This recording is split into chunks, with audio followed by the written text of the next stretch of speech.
Alright, so we're here in front of the chicken coop, and we've been having to place these bricks here because the chickens will actually, they'll scratch and they'll create a little hole underneath the door. So we have to place that there so they don't come out. If the chickens get into the garden, they'll scratch around and they'll eat the garden in a day. I mean, they'll eat a lot of stuff. So you can see, as soon as I open this up, they spotted bugs and stuff. So I'm gonna throw them some of this. You guys can watch them eat. Here's a pig. They really like pigs. They like just about anything. Right now, because the door is open, they're interested in getting out here. What chickens really like to eat, and they would eat all of the time if they were able to, is all the little bugs that are in the soil. The earthworms, the grubs, millipedes, earwigs, all those little creatures, pill bugs, anything that they can find in the soil. So these are built with really large claws and diggers, so if you watch them, they'll usually scratch a couple times, then they'll look around and they're looking for those little bugs that they find in the soil. But you can see them eating the greens there. They really like that spider plant. They're eating that up. I'm surprised they didn't go after that fig more. Usually they really like the fig. So we have 7 chickens at the moment. Usually we're usually getting about an egg every other day from the chickens. So we get about 3 or 4 eggs a day. So one of the questions that I get a lot on the chickens is, how can you have chickens in the city? So you can't have roosters within the city limits because roosters make noise, and there's certain noise ordinances in the cities where you can't have roosters, but you can have hens. You can have female chickens. You do not have to have a male or a rooster to have eggs. A chicken, a hen, will lay an egg without a rooster. Just so you know, a lot of people say, but how do you get eggs if you don't have a rooster? Hens will lay an egg without a rooster. So this is their area. One thing that we really do, and if you look in there, you can't smell it, but if you look in there, you'll see a lot of dead plant matter. You'll see leaves and sawdust, branches. And what that does is that really absorbs the chicken waste, their poop and their pee. And there's really not a smell at all. There's no flies in here. If you look around, you won't see any flies.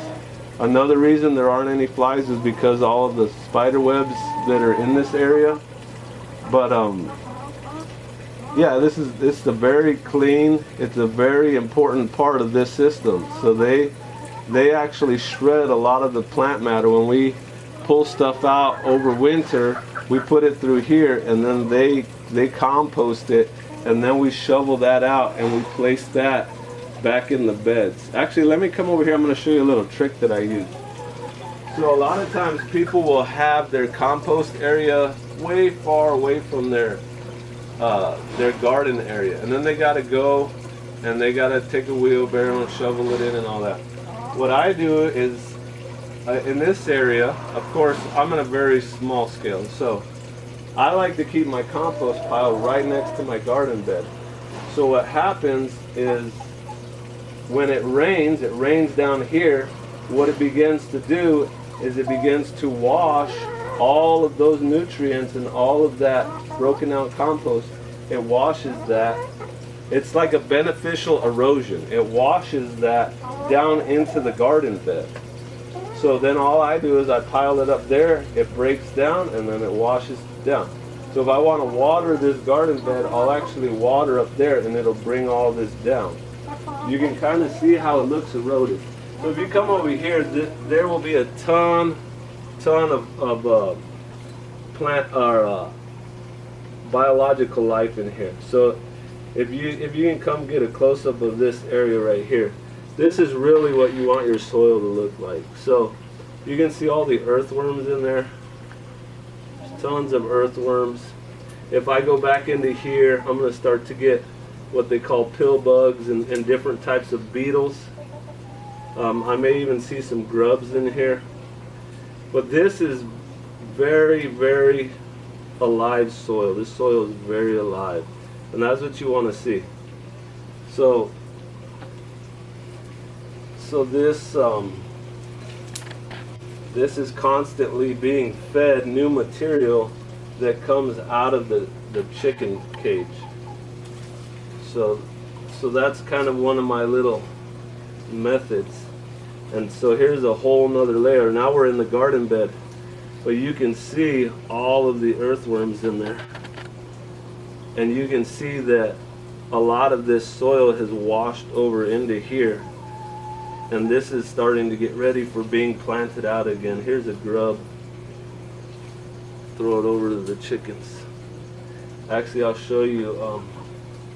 I'll grab a handful of this, and the chickens will just go crazy over this stuff. So this is actually their preferred diet right here. They want stuff like that.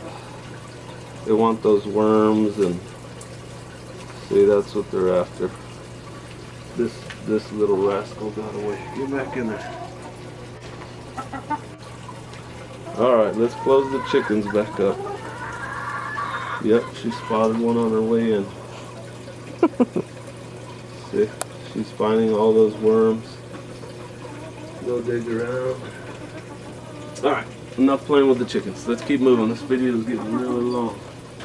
Okay, so just to point out real quick, there are 2 grapevines that grow up and over the chicken coop, and those kind of spread out and they create another overstory of shade for the entire greenhouse area. So the future plan in about a year, if I were still living here, what I would do is I would actually pull down this plastic, because at that point there would be enough overstory with the mesquites and the grapevines that it'll actually create a little microclimate in here. When I say microclimate, what I mean is that it has the ability to hold the cool, and it has the ability to hold humidity or moisture in. So in this desert climate that we live in, as soon as moisture is introduced to the environment sucks that up. It's drying that out very quickly. So when you create this little covering, this little mini biosphere in here, right now it is the plastic. But later on, and in an actual working forest, it becomes what's called the overstory or the canopy. The trees that overlap, and they begin to create that moisture, that cool trap, and they create what's called a microclimate. So that's what we're trying to mimic right here, is what they call a food forest. Okay, so let's keep going. So this area right here, this is actually set up as a tilapia breeding system. So there's tanks where the smaller tilapia would be held. I'm actually going to close this up before I forget and the chickens escape. So this is a tilapia breeding system. It's basically a mini aquaponics system. It's got fish. You can actually see a tilapia here. They eat a lot of algae, the tilapia do. I'm going to grab this fish food and we'll actually we'll feed them him a couple, but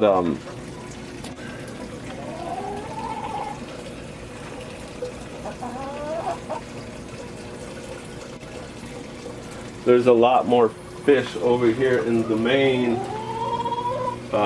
aquaponic system. So basically that's the highest point in that system. Those tanks are the highest point. And then the water drains. If you look under there, you can see the drain tubes. And then it flows over into there. You can see it cascading down that galvanized drip. And then it collects there. It goes through lava cinders or lava stones. And then that filters it. That's a big biofilter. So then it gravity feeds down into here. And then this tank is half submersed into the ground just to control the temperature so it doesn't fluctuate too much. It stays a little colder in the summer and a little warmer in the winter. And this is where the plants are. So this is what removes the ammonia that the fish are creating from the system. So the water comes down over there into that white elbow. You can see it kind of spilling down into there. This is a floating raft. So this is, there's no soil in this system. There's a pump down there. That's what this white pipe is connected to. And then it pumps it up. Some of the pressure is relieved off into that tank, and then it goes down in there. But the majority of the pressure comes up through here and goes up into the top of those and feeds that, and continually cycles, and that aerates that water, and then that brings that clean water that the biofilter and the plants have filtered, and it brings that back into the fish. So this is constantly running. So this pump is probably about 250 gallons per hour. So what happens, this whole system, if you were to add up 20, 10, 20, 10, 20, and you were to add in this 100-gallon tank, you probably have about roughly 200 gallons of water. So this is completely cycling every hour, probably a little faster than that. Every 45 minutes, it's completely cycling. So it's cleaning, and it's a fairly sustainable system. I like aquaponics. Right next to that is an apple tree. We got about 30 apples off this. In the Southwest, the Anna variety apple does very well. It's a green apple that gets kind of a blush.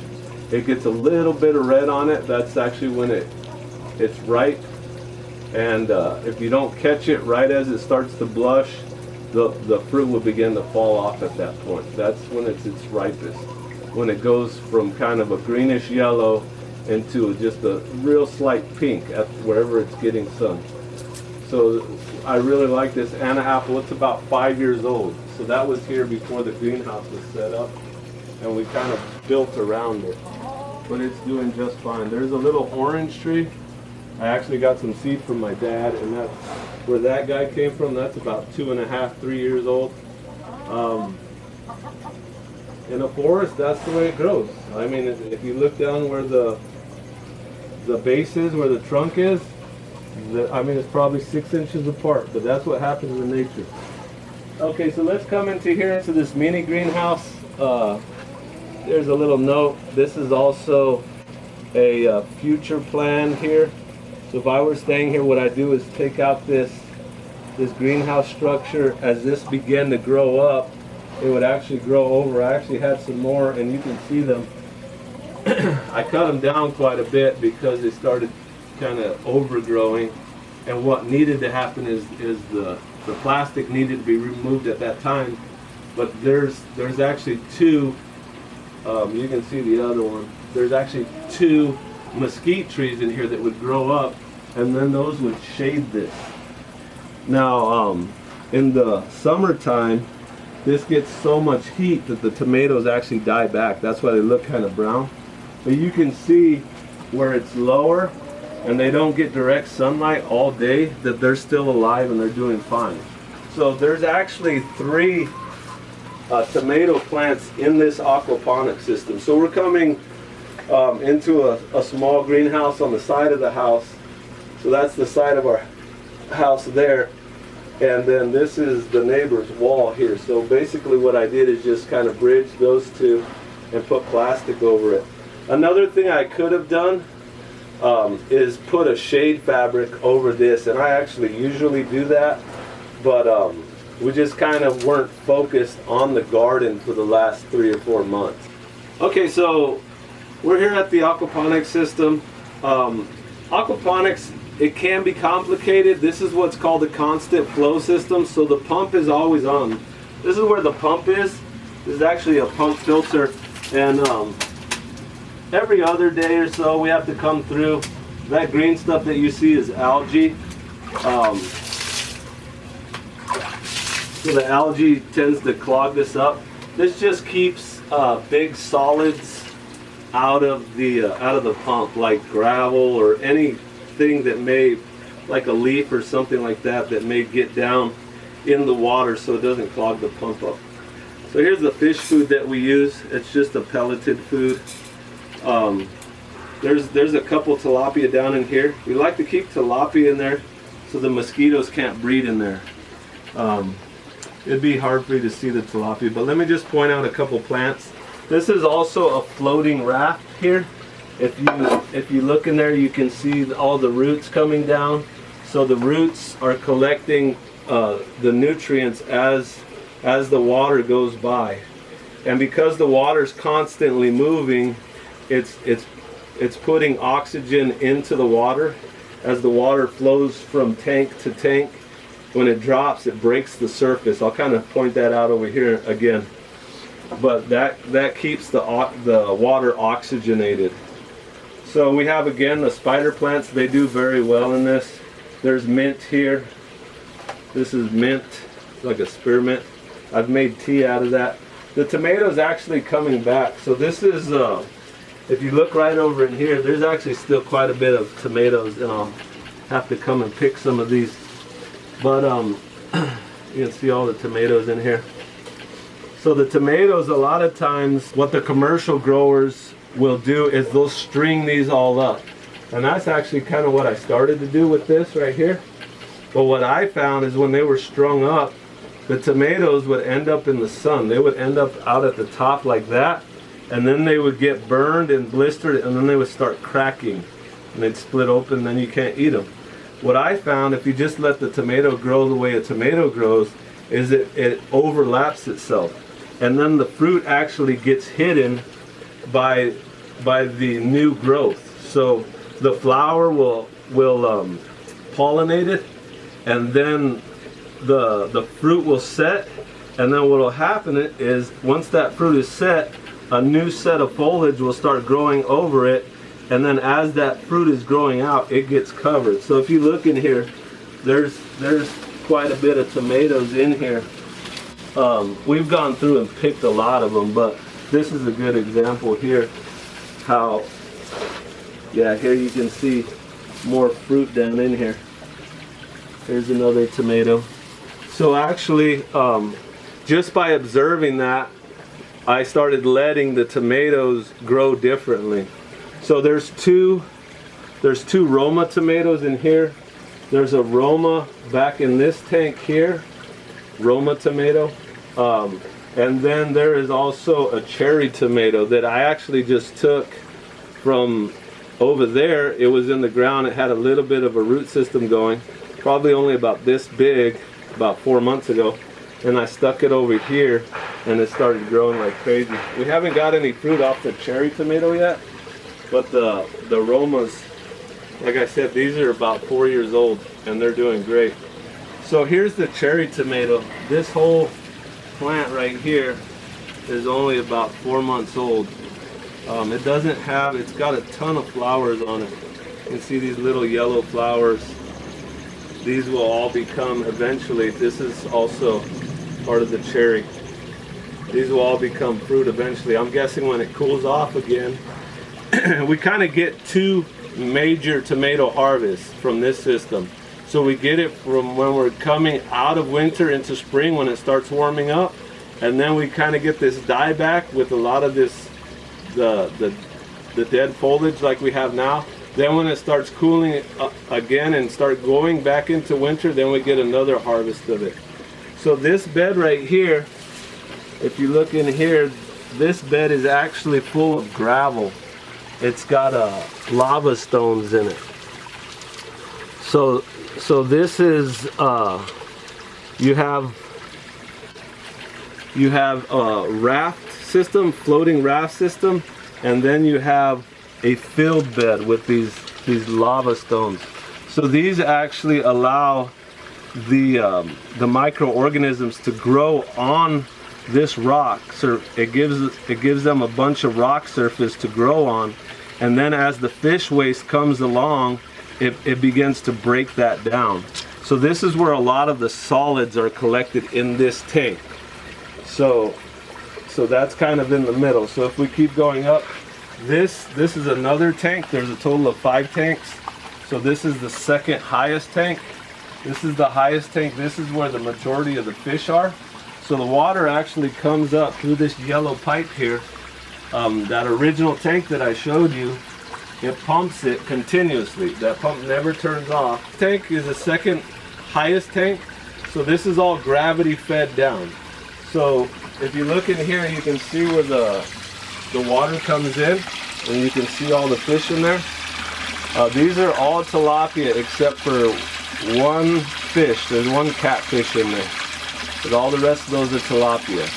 There's a Mozambique, which is like a white one. Then there's what they call a red Nile, or I'm sorry, it's called a white Nile. And those are the pink colored ones. And then there's the blue Nile, like this one right here. This is the blue Nile.